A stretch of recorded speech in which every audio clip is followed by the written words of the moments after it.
Pagod na pagod ako kasi kinuha ko tong mga parcel sa baba. Tingnan natin. Ay, ito sa ano ko to. Ano kaya? Oh! Yung lalagyan ng mga abubot sa kotse. Ito yung murang version. Ang dami kong unan sa kotse. Actually, dapat dalawa yung binili ko nito. Muna tong isa. Mukhang kasya naman dito yung aking unan. Tapos yung Yuna pillow. Tapos yung kumot. Silami din ako pag nagbibiyahe kami. Dami kong paraphernalia. May jacket pa ako doon. This one is mine also. Ito yung gunting ko. Ito na lang.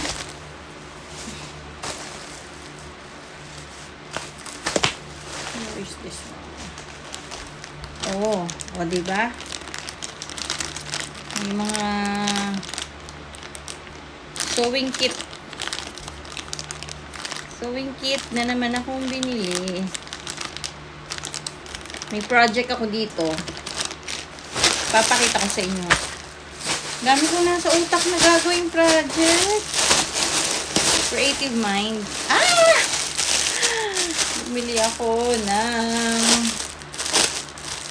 pambahay na presko. I think I'll go back to shorts.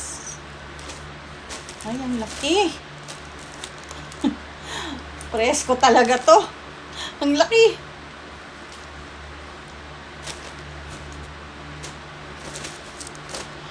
Two pairs.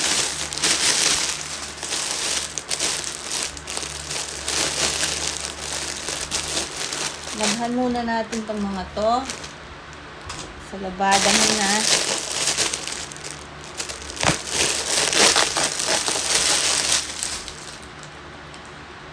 Malaki talaga ang nabili ko. XL lang naman ang kinuha ko. This one is...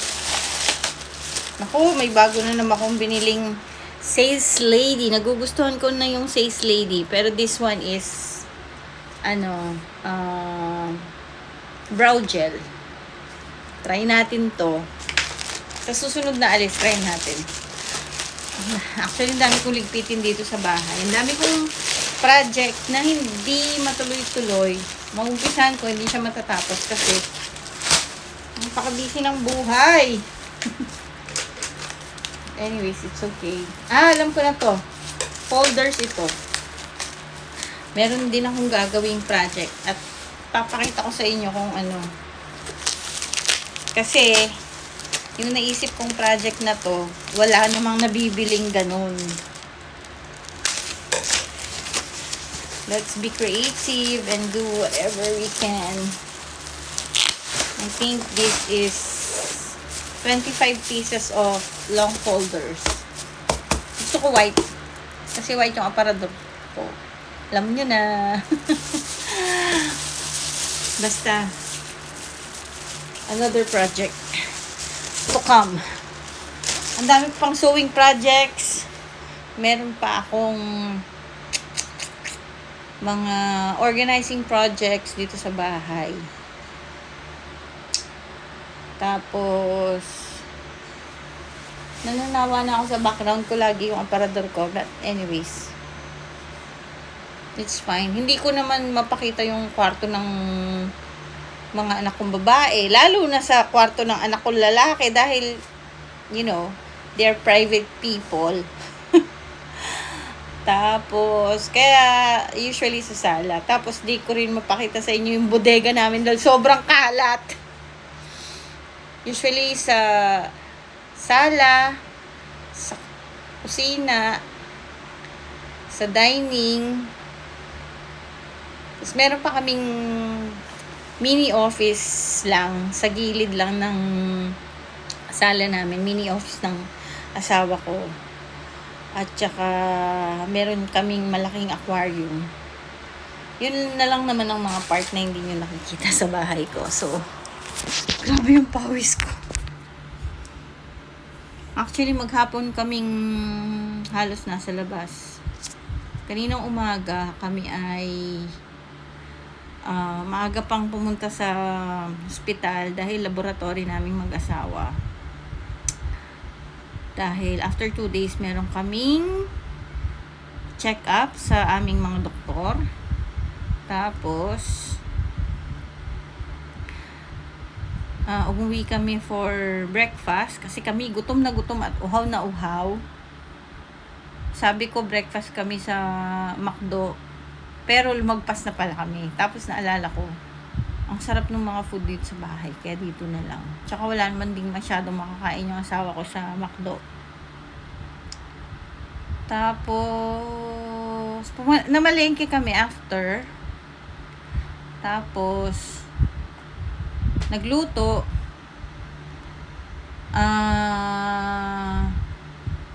May kinuha ko sa bodega, may inayos ako ng konti dun sa may dining namin. Mini organization lang naman. Tapos, ang dami kong hugasin, grabe.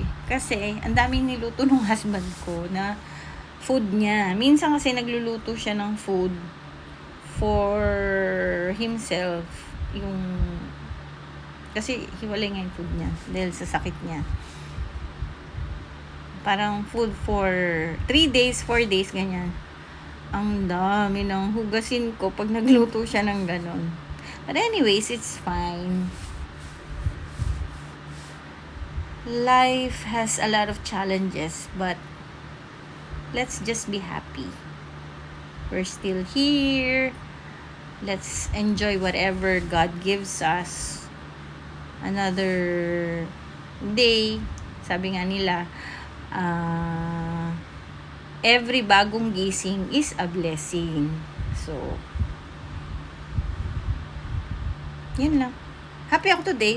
Tapos ang dami ng parcel. I want a very simple life. And, yeah. Yun lang.